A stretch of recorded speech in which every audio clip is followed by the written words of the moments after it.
Jericho lookout point, not Jericho exactly. Jericho is down below there, and unfortunately, we're not able to visit there today. Yeah. So what we see is the greater Jericho of the last few decades. The old city of Jericho, the place where it all began, the place that is the oldest city in the world, if you are asking the people of Jericho, 10,000 years old.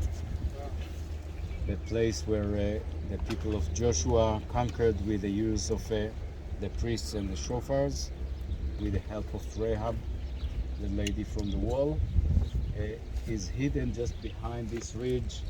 If you see there's a few buildings on top of the next ridge here, just below that, on the other side, there is the Tel, the ancient Tel, which in Arabic we call Tel Sultan. We call it the Tel of Jericho. And there's the very big spring that gives life to Jericho, making it the biggest oasis in this area. And if you think about Elisha and Naaman, the king that got rid of his leprosy, it happened there.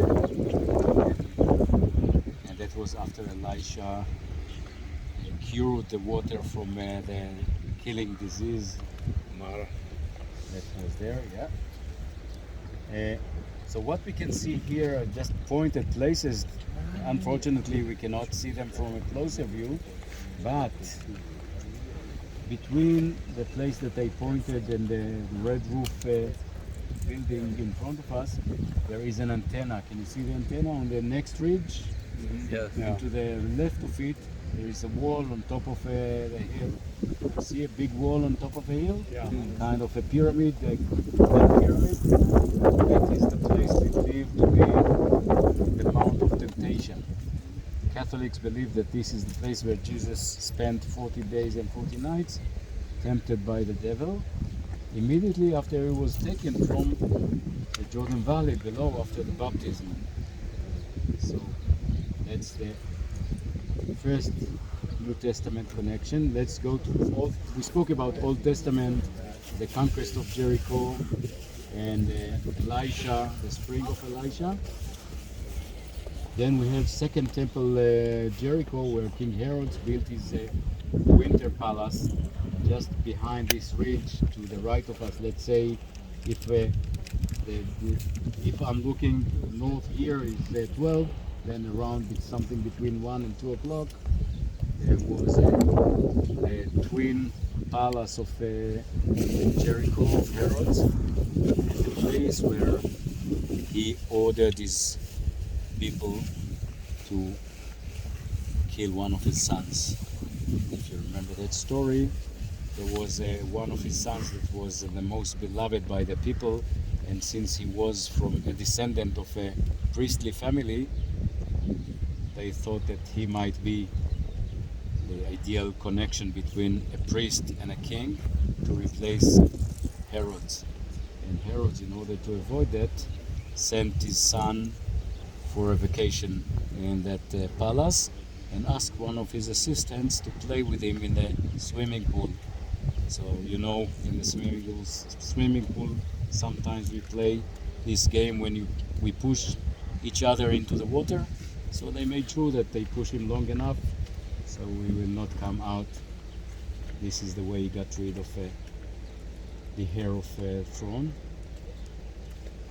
And then we have Second Temple Jericho. When Jesus came and crossed Jericho coming from the other side, it was easier for people from Nazareth and from the Sea of Galilee to go to Jerusalem to the eastern side of the Jordan River, crossing it to Jericho and going up from Jericho to Jerusalem. The main reason for that was the instability of Samaritan area. We are going to talk about the Samaritans with the story of the Good Samaritan. On the way up from here, Samaritans were brought by the Babylonians and the Assyrians after the conquest of the northern kingdom. They were settled here, kind of a population replacement in order to avoid the unrest with the old people who were old kingdoms that they were defeated. So the Samaritans that came from northern Syria or southern Turkey were settled here, and they were the lowest strata of the land in Second Temple time. People wouldn't let their sons marry Samaritan girls or vice versa. So in order to avoid crossing through Samaritan area, you go on the other side, you cross, and you go from Jericho up to Jerusalem. So in Jericho is a place where, remember, Zacchaeus, the tax collector that was a short guy, and climbed the sycamore tree to see Jesus, and then he invited Jesus to his home. And, people said, who are the people you are dealing with? Tax collectors, not the best part of society. Maybe I think we are going to read that. And until today, there are a few sycamore trees near churches in Jericho where people swear that this is the original sycamore tree, although they are about 150 years old. You can look at the old pictures of Jericho and you don't see those trees there. So this is my contribution, and now yours.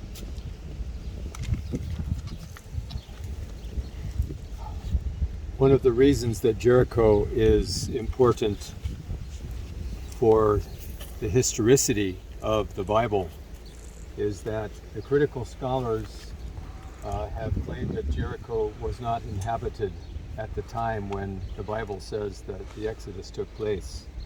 And so we have John Garstang, who excavated here, and he found what he said was evidence that the Israelites were there at that time, and dated it at 1410 BC.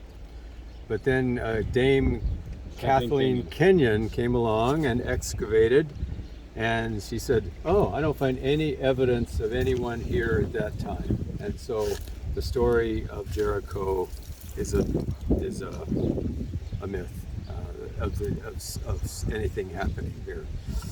But then an evangelical by the name of Bryant Wood studied the archaeological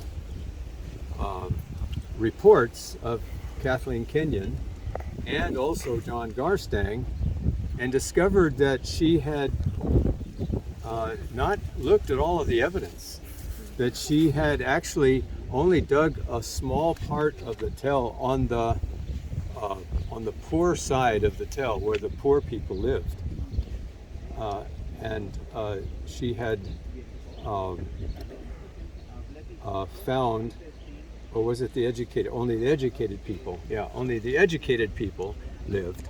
And so she had found this evidence of this special kind of pottery that's imported, but not from the period of the time of the Exodus.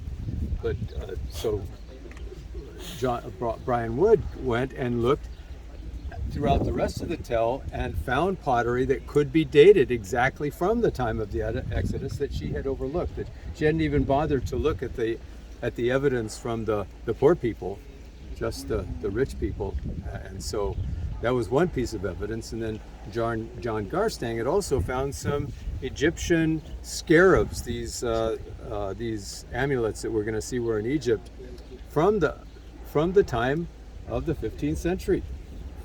15th century BC pharaohs. So evidence that those pharaohs were in existence at that time, and they were collecting those scarab amulets. And so then the other kind of evidence is when we read the story of the Exodus, the story of the fall of Jericho, there are several things that jump out at us that is exactly true when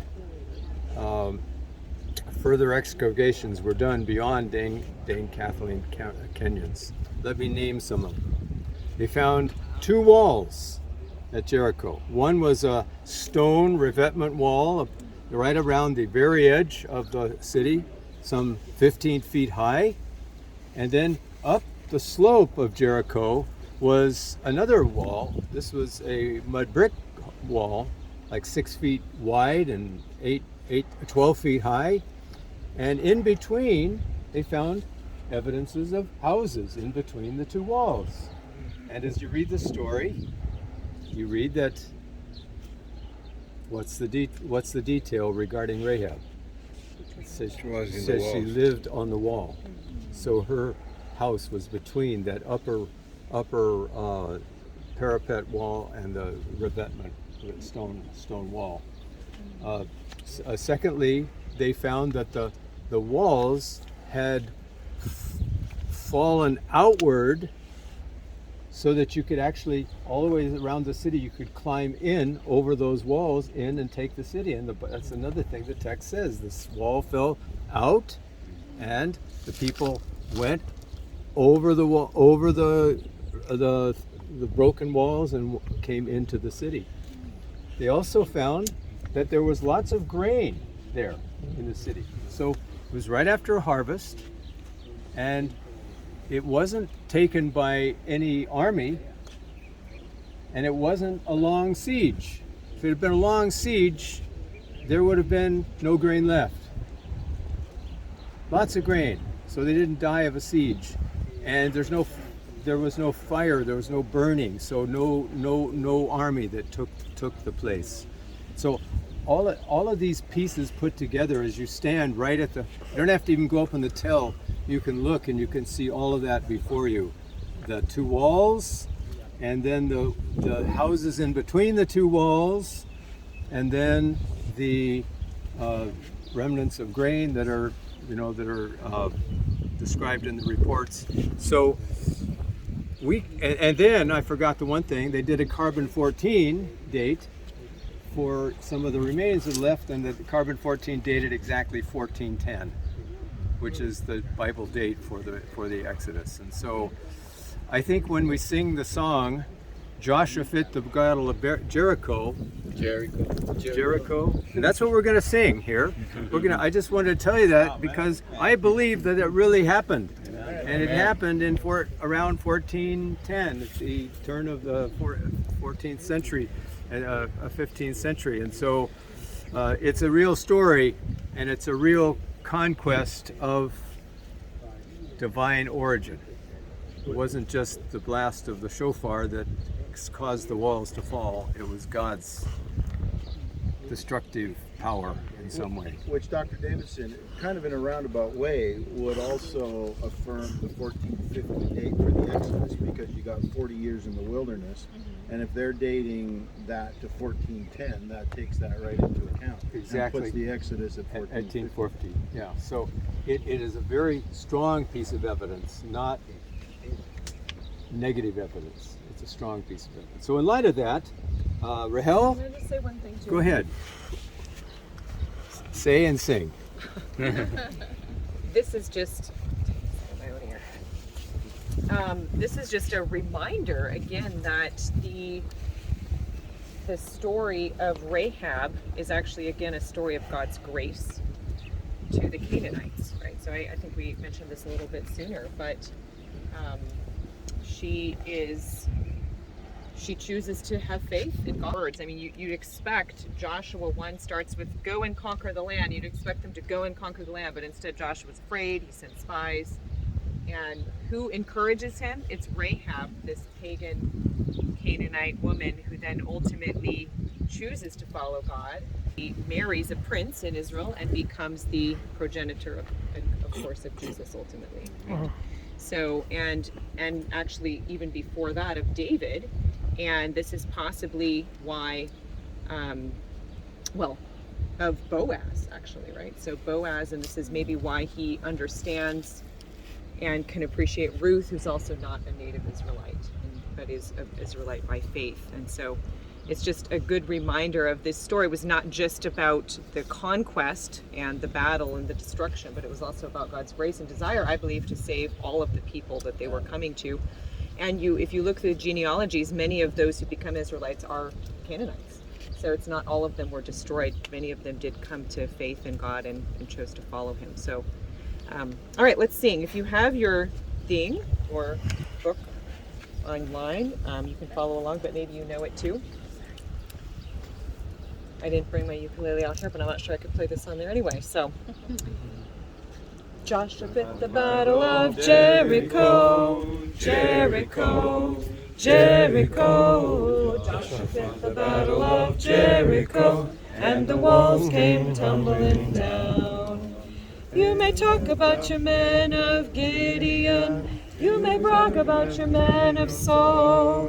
There's none like good old Joshua at the battle of Jericho.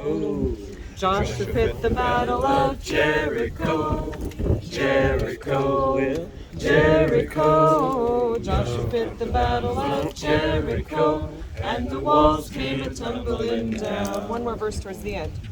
He marched with spear in hand. Oh, those ram horns, Joshua cried, 'cause the battle is in my hands. I'm not sure I did that tune right, but anyway. Then the ram sheep horns began to blow. The trumpets began to sound. Old Joshua shouted glory, and the walls came a-tumbling down. Joshua fit the battle of Jericho, Jericho, Jericho. Joshua fit the battle of Jericho, and the walls came a-tumbling down.